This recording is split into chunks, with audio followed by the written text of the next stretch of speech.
네, 할렐루야. 오늘도 복된 날입니다. 여러분, 오늘도 주의 전에 나온 우리 영혼들 주께서 사랑으로 더욱더 품어주시고 더욱더 우리 갈 길을 밝게 보여주시리라 믿습니다. 우리 예배 전에 함께 기도하기 원합니다. 기도할 때에 주께서 우리 마음 가운데 평안 주시고 이 어두운 세상에서 이 삶 가운데 주님께서 참된 빛으로 갈 길을 보여달라고, 주님께 모든 걸 의지하며 나아갈 수 있도록 그 은혜를 베풀어 달라고, 더 뜨거운 성령의 그 임하심으로 우리가 이 어려운 삶 속에서도 담대함으로 달려가게 해달라고, 우리 예배 가운데 또한 선포되는 말씀을 통해서 주님의 뜻을 알아가게 해달라고 이 여러 기도 제목을 놓고 함께 이 순간 짧게 한 3분 정도 주여 삼창하시고 기도하시겠습니다. 주여 주여 주여. 할렐루야. 살아계신 주님, 우리가 예배 가운데 주님의 전에 나와봤습니다. 하나님, 우리가 예배를 통해서 하나님의 말씀을 깨닫고 이 시기에 더욱더 어려운 것들이 우리를 힘들게 할지라도 오직 주님의 은혜로 달려나가는 우리가 될 수 있도록 하나님 은혜를 더하여 주시옵소서. 주님 함께하여 주시고 역사하여 주시고 주장하여 주시옵소서. 하나님, 우리 모든 삶 가운데 언제나 주님께서 개입하여 주시고 주장하여 주시고 만져주셔서 우리 뜻대로 할 때 언제나 실패하였고 넘어졌고 힘들었던 모든 것들이 하나님의 뜻대로 가장 선한 것들로 가득가득 채워지길 간절히 소망합니다. 하나님대로 우리 생각대로 살아가는 것이 너무도 문제가 많아서 자꾸 넘어지고 힘겹고 상처가 나서 마음이 아파올 때가 너무나 많습니다. 하나님, 그 가운데 우리의 마음을 치유하여 주시고 온전한 하나님의 뜻으로 우리를 더욱더 진리에 가깝게 하여 주시고 하나님의 뜻을 알아가며 그 가운데 큰 기쁨으로 우리가 주님께 달려나갈 수 있도록 하나님 은혜를 더하여 주시옵소서. 주님, 우리 모든 삶을 주께서 기쁘게 받아 주실 것을 믿습니다. 참된 주의 자녀가 그의 합당한 삶을 살아갈 수 있도록 주님 은혜를 더하여 주시옵소서. 아버지,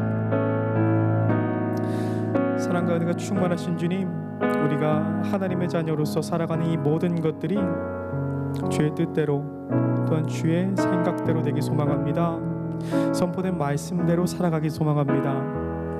말씀 참된 진리, 그것을 붙잡고 나아갈 때 넘어지는 그것들이 우리를 너무게 아프게 할지라도, 그러나 이윽고 일어서서 다시 한번 달려나갈 때 참된 빛 되시고 진리 되시고 구원 되신 우리 주님께서 상처 따위 우리 전혀 기억하지 못하게 우리를 품어주시고 안아주시고 더욱더 기쁘고 즐거운 참된 것들을 우리 삶 가운데 부어주실 것을 믿습니다.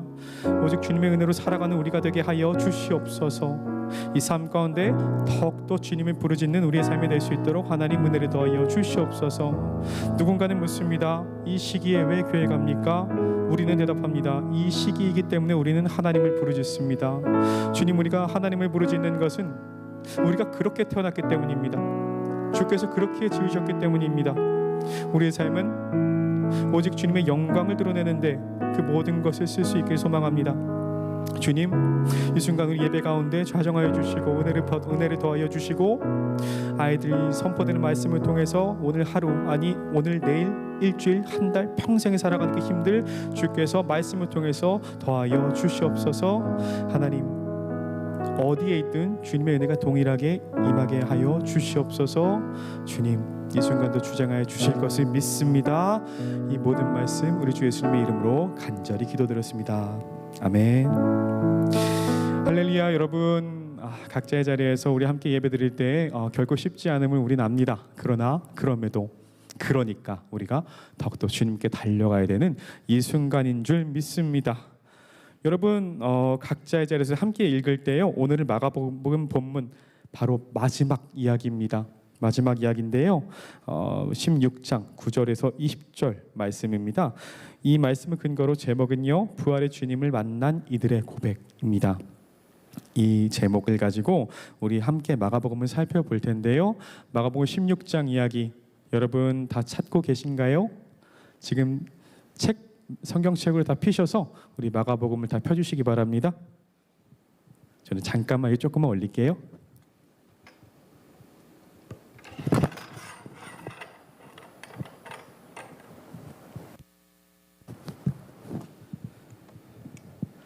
네, 여러분 다 찾으셨나요?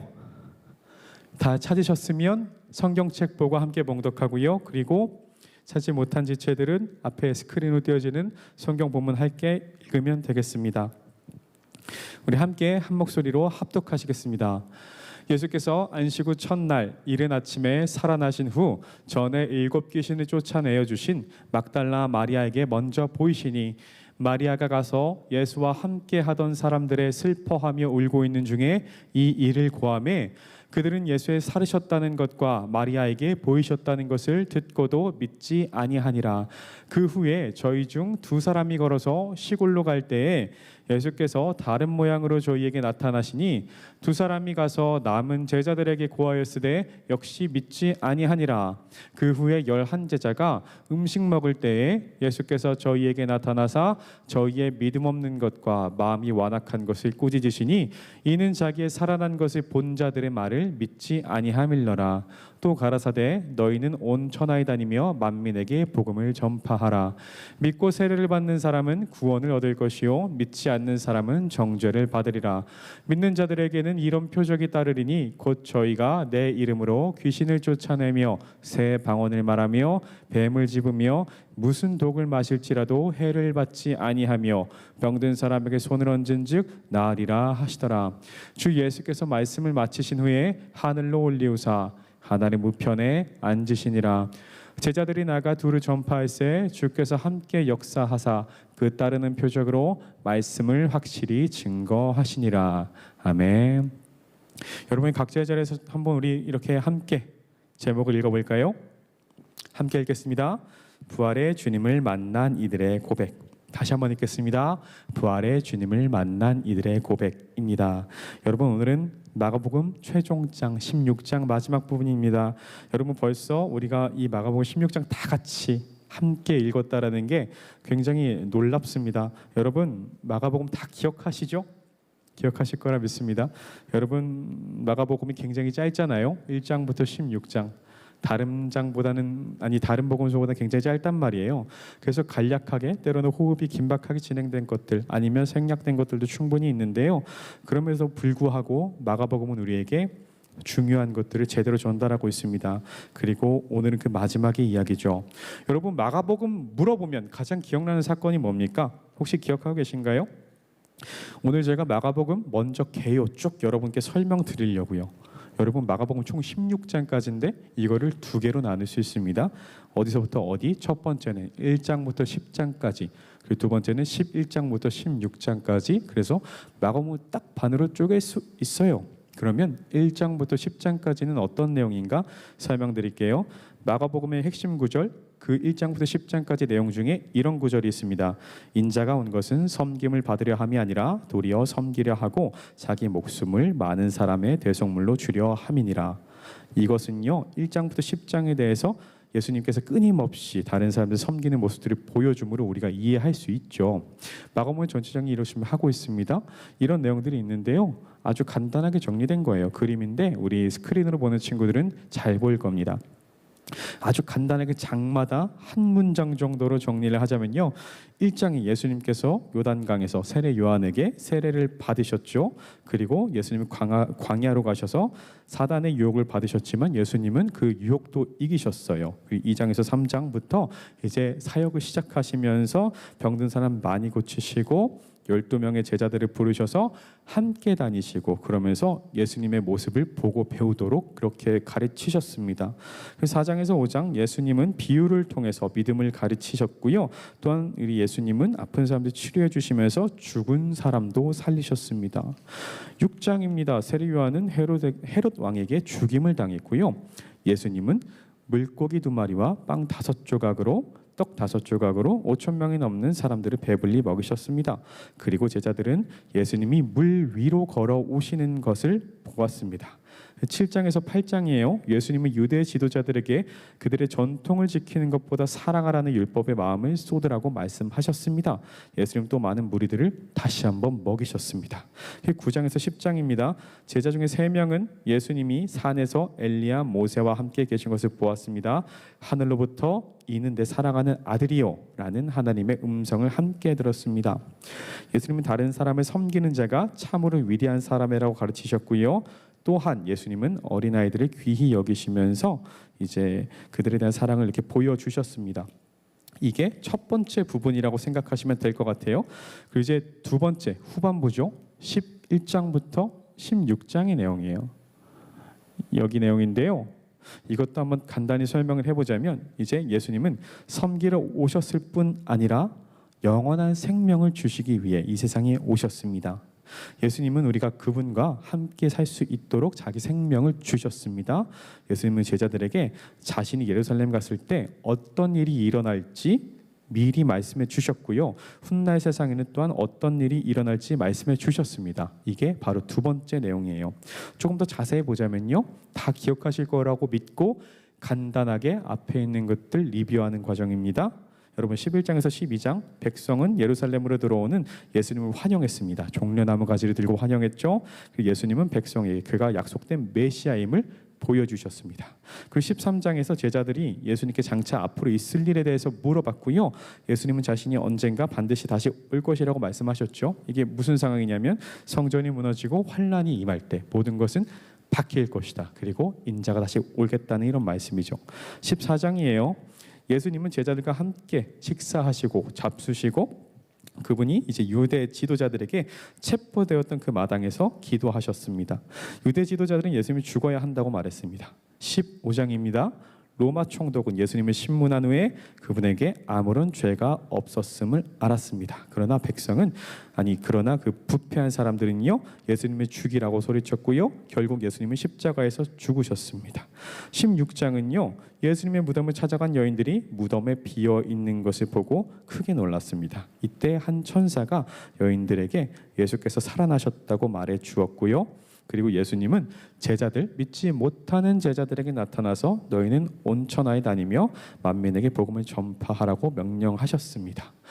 여러분 우리가 이걸 얼마나 오랫동안 봤습니까? 굉장히 긴 시간 동안 마가복음 16장 전체를 봤을 거예요. 근데 이거를요 아주 짧게 간단하게 전체적으로 정리를 했습니다. 이 가운데 여러분 간단하게 말씀드릴 때 맞아 그때 그랬지 그런 설교 내용이어서 있었다고 이제 기억을 하실 거예요. 그런 기억을 통해서 우리가 다시 한번 되짚어보는 시간이 굉장히 중요합니다. 이거는 공부 잘하는 팁 중에 하나인데요. 공부 잘하는 친구들은요 수업이 끝나요. 쉬는 시간이 나가서 매점 가서 빵 사 먹는 시간도 되겠지만 빵을 안 사 먹고 그전 수업 때 내가 뭘 들었는지 복기하는 시간이라고 하더라고요. 그러면 흩어져 있던 지식들이 다시 한 가지로 모입니다. 쫙 정리가 되면서 기억이 더 오래 간다고 하죠. 우리가 마가복음 16장 마지막 장을 읽으면서 앞에 걸 구태여 왜 정리했냐면 이 마지막의 사건이 또한 그 가르침이 그동안 마가복음 1장부터 16장까지 이어져 왔던 예수님의 가르침 그리고 최종 결말 어떻게 이어지는가 다시 한번 기억하게 될 때 16장은 그 따로 떨어진 본문을 이해하는 것이 아니라 살아있는 하나의 복음서를 우리가 온전히 이해할 수 있기 때문입니다. 그래서 앞에서부터 차근히 말씀드렸어요. 여러분 다시 한번 나중에 이 이미지 파일 보시고 설교 한번 들어보셔요. 그러면 우리의 마가복음 그 긴 여정 중에 이런 설교를 했구나 복귀하면서 기억할 수 있을 겁니다. 여러분 그리고 오늘 본문의 내용을 들어가겠습니다. 오늘 본문의 내용은요 굉장히 특별해요. 굉장히 특별합니다. 어떤 의미로 특별하냐면 우리가 본문에서 가로 쳐진 거 있죠. 여러분 성경을 보시면 9절부터 20절까지 가로가 쳐져 있단 말이에요. 갑자기 성경에 가로가 쳐져 있어요. 왜 가로가 쳐져 있죠? 이거 저번 주에 이현수 목사님께서 말씀해 주셨어요. 그러나 제가 한 번 더 짚겠습니다. 여러분 성경의 원본은요 여러 이유로 소실이 되었어요. 그래서 오늘날 현실 속에서는 정식 사본으로 인정되는 성경의 사본만 통계 결과로는 약 6천여 종이 이른다고 해요. 근데 그 중에서도 특별히 신약 성경 사본 중에서 가장 오래된 사본으로 인정받는 신해산 사본이나 고대 라틴어 사본에는 9절부터 20절까지 말씀이 빠져 있다고 합니다. 그래서 학자들이 여러 사본을 비교를 해봤는데 단독적으로 읽을 땐 문제가 없었어요. 근데 나중에 이 성경을 다시 모아서 취합해서 정리를 하다 보니까 같이 읽었는데 이 뒷부분이 빠진 거죠. 그래서 신학자들이 그리고 학자들이 이제 모여가지고 고민을 하기 시작해요. 왜 빠졌지? 뭐가 문제일까? 어느 게 오리지널이지?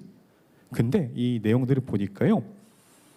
그럼에도 불구하고 중요한 것이 이 말씀이 최종적으로 하나님의 말씀이 정녕 포함됐다는 것만 보더라도 이 내용은 문제가 없잖아요. 사실은 우리 이미 결과를 알고 있으니까 이 사람들이 이렇게 생각한 거예요. 이걸 봤는데 신학적으로 내용이 문제가 없어요. 그리고 오히려 더 나아가서 이 마가복음에 부족한 것을 덧붙여주고 복음서로서의 그 전체적인 그 맥락들을 함께 잡아주고 있어요. 그러니까요, 이거는 함께 정경으로서 인정해서 우리가 함께 읽자라고 해서 그렇게 된 겁니다. 그래서 오늘날에는 이렇게 괄호를 쳐서 그런 역사들이 있다라는 것 정도만 알려주고 넘어갑니다.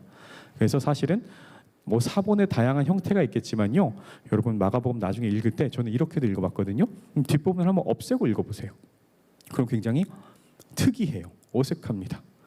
정말 특이하고 어색한데요, 이 내용들 한번 오늘 자세히 살펴보려고 합니다. 여러분, 우리가 1장부터 16장까지 전체적으로 계열을 정리했지만 바로 저번 주 내용 기억나십니까? 바로 저번 주 내용?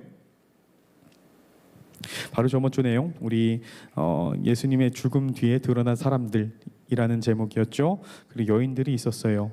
아리마대 요셉은요, 급하게 세마포로 예수님의 시신을 쌌습니다. 왜 급하게 쌌을까요? 안식일 직전이었기 때문이죠. 오늘의 사건은요, 안식일 지나고 난 이후의 사건입니다. 그 시간의 내용이에요. 이 부활을 여전히 이제 PPT 틀어주시겠어요? 예, 첫 번째로는 부활을 여전히 믿지 못하는 제자들입니다.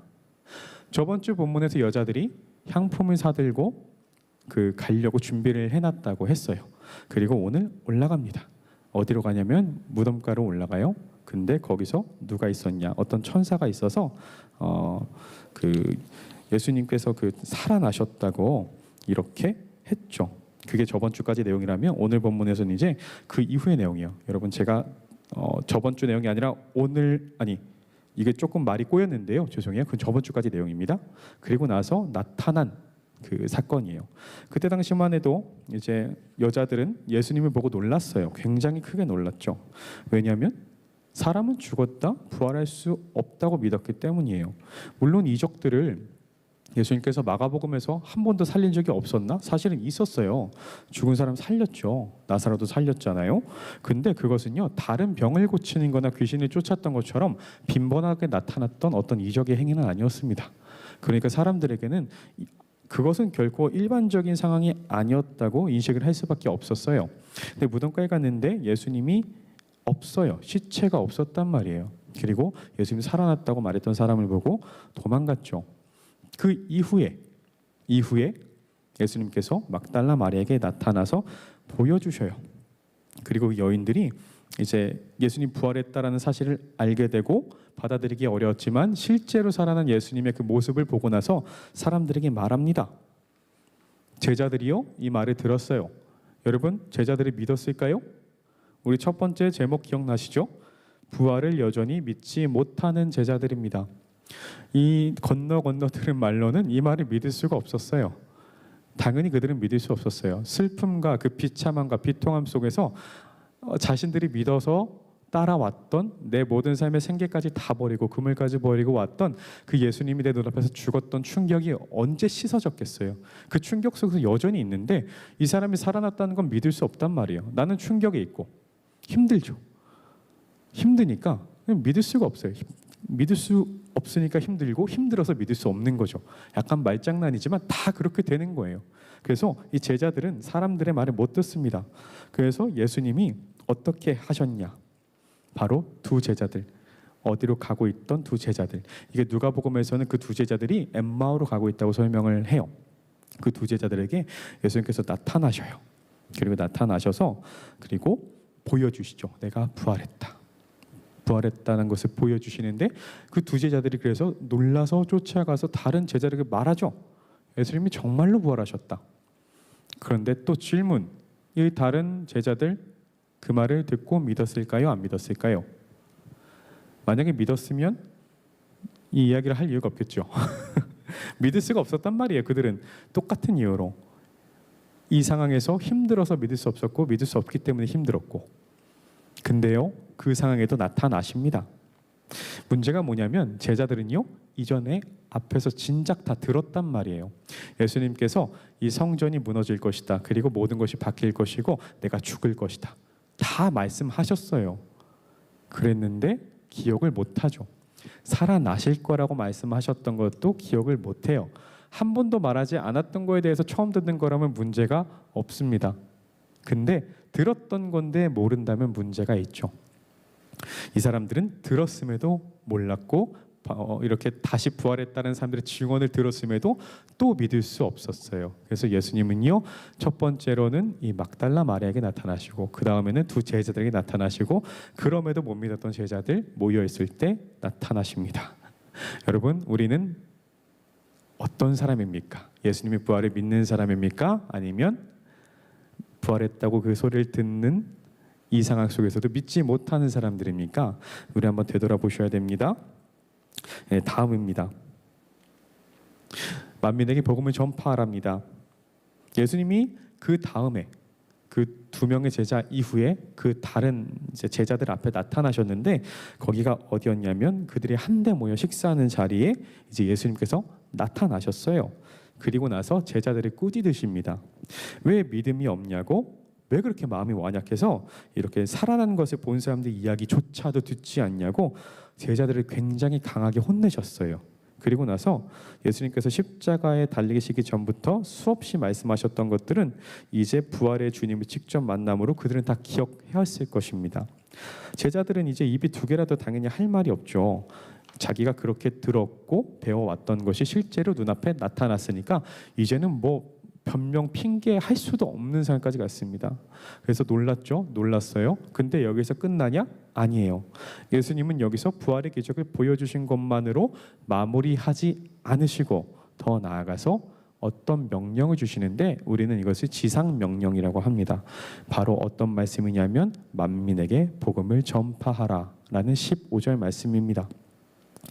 예수님의 사역 기간 동안 언제나 함께 해왔던 제자들도 예수님의 부활을 쉽게 받아들일 수 없었던 상황에서 부활하신 예수님을 직접 만나고 가르침을 받음으로 이제 제자들은 어딜 가든 누구에게든 부활의 확실한 증언을 할 수 있게 되었습니다. 예수님은 하나님의 진리와 구원의 복음이 세상 모든 만민에게 선포되기를 원하셨습니다. 여기에서 만민은 단순한 사람들만을 일컫는 것은 아닙니다.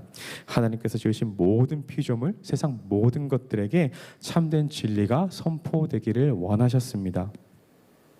여러분이 만약에 이 마가복음 16장의 후반부가 빠지면요, 이 복음서의 이야기는 그냥 예수님의 부활 사건만으로 마무리가 되었을 것입니다.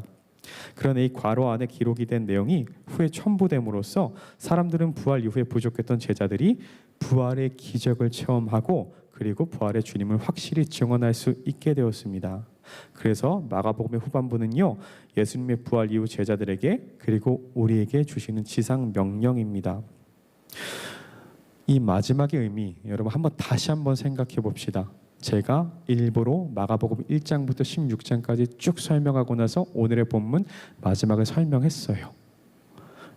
여러분 명작 아시죠? 소설이든 영화든 미디어에서 나타나는 어떤 이야기든 드라마든 마지막이 이상하면 기억합니까? 사람들은 드라마 정말 재밌게 보다가 영화 정말 재밌게 보다가 마지막이 이상하면 우리는 이거 별로다 하고 버려요. 안 봐요. 그러니까 마지막이 얼마나 중요한가요? 이런 그 사자성어 들어보셨나요? 용두사미입니다. 그리고 또 하나의 사자성어가 있는데요, 활용점정이에요. PPT 한번 띄워주시겠어요? PPT요. 여러분 마지막이 중요한 이유 설명할 겁니다. 이 두 가지 이미지가 있어요. 첫 번째는 용두사미, 왼쪽에 있는 용두사미고요, 오른쪽에 있는 건 활용점정입니다. 이 용두사미 이 고사성어의 유래를 제가 말씀드릴게요. 옛날 중국에 용흥사라는 절에 진존자라는 스님이 있었습니다. 이 진존자는 부처님께 기도 올리는 일에 끝나면 지푸라기로 집신을 만들었다고 합니다. 다 만든 집신은 한 켤레씩 짝을 맞춰서 산길의 나뭇가지 매달아 두었다고 해요. 그래서 어떤 사람이 물어봤습니다. 스님, 뭐하러 집신을 만들어 매다는 겁니까? 지나가던 사람이 궁금해서 물었습니다. 먼 길 가는 사람 가운데에는 집신이 낡은 사람도 많을 것입니다. 그 사람의 아픈 발에 편하게 해주려고 집신을 매달아 두는 것입니다. 그 사람은 진존자의 아름다운 마음에 깊이 감동했습니다. 어느 날 이 진존자는 처음 보는 스님과 상대방의 도를 알아보는 선문답을 하게 되었다고 합니다. 이런 진존자가 한마디 건네자 그 스님은 버럭 소리를 질렀다고 합니다. 그래서 이 진존자는 사람이 이렇게 생각을 했대요. 야단을 맞았네. 내 생각보다 아주 더 깊은, 그리고 더 열심히 도를 아주 많이 닦은 많이 성찰하신 스님이신가 보구나 하고 생각을 했대요. 그래서 진존자는 그 스님을 좋게 생각을 했습니다. 그런데 또 잠시 뒤 그 스님은 다짜고짜 소리를 질렀어요. 그래서 이 진존자라는 사람이 물어봤대요. 왜 자꾸 소리만 지르십니까? 그래서 하고 싶은 말이 뭡니까? 하니까 그 사람이 대답을 못하고 갔다고 해요. 그래서 이걸 보면서 그 사람이 겉보기에는 용의 머리처럼 훌륭한 척 해보이지만 실제로는 뱀의 꼬리처럼 형편없는 사람이었구나 라고 해서 이 고사성어가 용두삼이라고 합니다. 처음에는 그럴듯해 보이는데 마지막이 별로였던, 그래서 용두삼이라는 사자성어가 나왔어요. 두 번째요, 활용점정입니다. 양나라의 장승효가 금릉에 있는 안락사에서 용 두 마리를 그렸는데 눈동자를 그리지 않았다고 해요. 그래서 사람들이 이상히 생각해서 그 이유를 물었는데 그 사람이 이렇게 대답합니다. 눈동자를 그리면 이 용이 날아가 버리기 때문입니다 라고 이렇게 대답을 했다 그래요. 벽화를 그리면서. 그래서 사람들이 아유 무슨 소리입니까? 그림이나 마무리 하시지요. 빨리 마무리하세요 해서 이 사람이 결국 눈동자를 찍어 그렸어요. 그랬더니 어떻게 됩니까? 용이 날아 올라갑니다. 이 이야기의 핵심은 뭐예요? 마무리 어떻게 하냐에 따라서 그것은 어마어마한 결말로 다가온다는 거죠. 이 두 가지의 사례, 우리는 다시 한번 역설합니다. 마지막의 중요성, 의미. 시작은 거창한 것 같아 보여도 그 마무리가 아주 부족하고 허접하면 용두삼이 꼴이 나는 거고, 그리고 시작 이후에 그 결말이 우리가 생각한 것 이상의 그런 것들이 나오면 그것은요 활용점정으로서 설명할 수 있는 것입니다. 그러면서 사람들은 기억하겠습니다. 활용점정이 중요한 것이겠죠. 우리는 이 마지막의 것들, 특히나 우리 하나님께서 그렇게 말씀하셨습니다. 내 시작은 미약하였으나 끝은 창대하리라. 시작이 어떻든지 간에 우리 가운데 더욱더 결과를 하나님의 뜻대로 크게 나타내실 거라고 이미 말씀하셨던 분이에요. 이 이야기의 주체도요, 시작 예수님께서 우리를 위해서 그 나타나신 사랑과 복음의 선포가요 마지막에 예수님의 부활과 제자들의 가르침으로 더욱더 큰 이야기가 됩니다. 이 이야기는 단순히 그 두 가지의 사자성어로만 설명하는 것은 아닙니다. 저는 역사 속에서도 이 마지막의 결말에 대해서 흐지부진된 거 아니면 위대한 결과로 그 사람의 생애가 뒤바뀌는 과정들을 찾아봤어요. 어떤 것이 있냐면 PPT 한번 보여주시겠어요? 여러분 이 사람 혹시 아십니까? 아마 모르실 거예요. 이 사람은요 일본 사람인데요, 고고학을 전공한 후지무라 시니치라는 사람입니다. 이 사람의 내용을 간단히 설명해 드릴게요. 이 사람은 독학으로 고고학을 연구하며 살아가던 중에 4만 년 전에 어떤 유물을 발견했다고 발표를 해버려요. 당시 일본에서 발견된 유물의 연대는 가장 오래된 것이 3만 년 전 것이었기 때문에 일본 열도는 이 후지무라의 유물 발굴에 흥분하였고 그는 전국적으로 주목을 받기 시작했습니다. 근데 그 사람이 가는 곳마다 유물이 족족 나와요. 계속해서 족족 나와요. 그래서 이 일본의 역사를 계속 바꾸는 겁니다. 그래서 모든 사람이 흥분했어요. 무려 70만 년 전에 구석기까지 발굴했다고 해요. 근데 문제가 생겼어요. 이 모든 게 조작이었던 게 발견이 되는 거죠. 후지무라가 발굴한 유물은 모조리 가짜였고요. 그는 먼저 가짜 유물을 미리 준비해 두고서 유적지에 그럴 법한 곳에 묻어둔 다음에 며칠 후에 가짜 유물을 묻은 그곳에 찾아가서 다시 발굴하는 척을 했다고 합니다. 되게 거창한 이유를 가지고 역사까지 바꿀 것 같았던 그 사람의 마무리가 어떻습니까? 사기와 잘못된 것들을 가득 찼을 때 일본 열도는 실망으로 그친 것이 아니고 민망하고 잘못된 것에 아주 국제적으로 망신을 당했죠. 이런 사건이 있었어요. 여러분들 일본 하니까 전 한국에도 역사가 생각이 나더라고요. 이루 말할 수 없는 부끄러운 결말에 대해서 한국의 사례 뭐가 있을까요? 저는 이순신 장군이 갑자기 생각이 납니다. 이순신 장군 여러분 아시죠? 우리 이순신 장군 모르는 사람 없을 거예요. 이분은요 어릴 때부터 무인의 자질을 보였는데 문과 응시를 10년 동안 하다가 그 다음에 안 되겠다, 나 바꿔야 되겠다 가지고 무예로 바꾸자마자 1년 만에 급제를 했다고 해요. 그래서부터 그 무과에 급제를 하면서 승승장구하지 못했다고 합니다. 근데 그 전쟁이 터지고 나서 이 사람의 진가가 발휘되기 시작하죠. 역사적으로 이 사람의 평가는 어떻습니까? 이순신 장군의 평가, 해전 23번을 싸웠는데 23번을 이겼던 사람입니다. 근데 문제가 뭐였냐? 승리를 하면서도 시기했던 사람들 때문에 계속해서 좌천되었던 그런 역사가 있었죠. 그러다가 마지막에 아주 위급한 상황 속에서 그 최종 그 전투에 투입이 되었고요. 거기서 승리를 거뒀는데 그때 우리 이순신 장군 어떻게 죽었습니까? 그 일본군에 유탄이 맞고 죽었어요. 근데 죽으시면서 뭐라고 말했냐면 여러분 다 아시죠? 나의 죽음을 적에게 알리지 말라. 지금 전쟁 중이니까 알려주면 안 된다라는 거죠. 여러분 우리는 이걸 보고 진짜 멋있다고 어떻게 사람이 그럴 수 있냐고 그 수많은 그 정치적인 정쟁들 사이에서 자기가 해야 될 거 꿋꿋이 하고 우리 민족들 막 죽어가고 있고 막 힘들고 있는데 어떻게든 나 한 번 백의종군에서 살리겠다 감옥에 갇혔다 나온 사람이 전쟁 가서 이겨요. 그리고 죽을 때 이런 멋진 말을 하죠.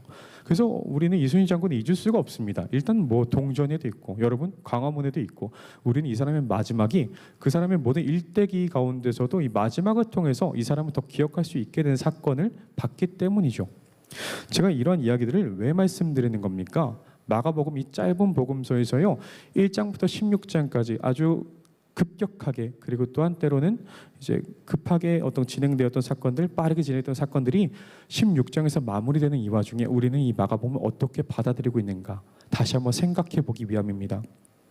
이 이야기가요 2000년 전에 예수님께서 죽으시고 부활하시고 그때 그 같이 공생의 사역을 했던 제자들에게 말씀해 주시는 그 사역의 이야기로 끝날 수는 없습니다. 오늘날 우리에게 이 이야기가 끝이 아닌 또 다른 시작의 의미를 지닌 것을 여러분에게 말씀을 드리고 싶습니다. 여러분 우리가 부활의 주님을 만난 일의 고백을 통해서 또한 그들의 삶을 통해서 부끄러운 삶 그러나 부활의 주님을 만남으로 바뀌어버린 삶으로 하나님을 증언하고 나타나서 순교할 때까지 예수님을 선포했던 사람들의 삶을 보았죠. 그들의 삶의 결과가 어떻습니까? 어떻게 됐습니까? 그들의 삶의 결과는요 오늘날 우리가 예배드리는 이곳에 함께 있습니다. 또 성경에 함께 있습니다. 그들의 이야기는요 우리에게도 유효합니다. 예수님의 말씀은요 그들에게 말씀하신 걸로 끝나는 것이 아니고요 더 나아가서 우리에게 하시는 말씀입니다. 너희는 가서 만민에게 복음을 전파하라. 오늘의 본문을 통해서 제자들은 예수님의 부활을 전해 들었음에도 그렇게 실수했다가 부활의 주님의 만남으로 고백을 했죠. 이 시간을 통해서 제자들이 그렇게 일어설 수 있었던 것처럼 또한 우리도 부활의 주님을 만나서 일어나길 소망합니다. 이런 부활의 기적은요 체험하는 것만으로는 성령의 도우심이 없다면 체험도 사실은 불가능합니다. 예수님의 죽음과 부활을 직접 봤던 제자들도 오락가락했었어요. 죽음을 보고 좌절했고 부활했다는 말만 들었을 때 믿을 수 없었단 말이죠. 2000년 전에 그들도 그랬는데 우리에게 그것이 어떻게 지금 이 순간에 정말 사실로 와닿겠습니까? 감동의 사건으로 와닿겠습니까? 그것은요 성령의 도우심이 있기 때문에 가능한 것입니다. 우리가 그 부활의 사건을 믿을 수 있는 것은 주께서 그 주신 은혜로 성령의 도우심으로 그 부활이 실제적 사건이 되고요. 더 나아가서 제자들에게 주신 그 지상 명령은요 시즌 1은 그때 끝났어요. 그리고 여러분 시즌 2가 시작됩니다. 어디에서? 여러분들의 삶에서 시즌 2가 시작됩니다.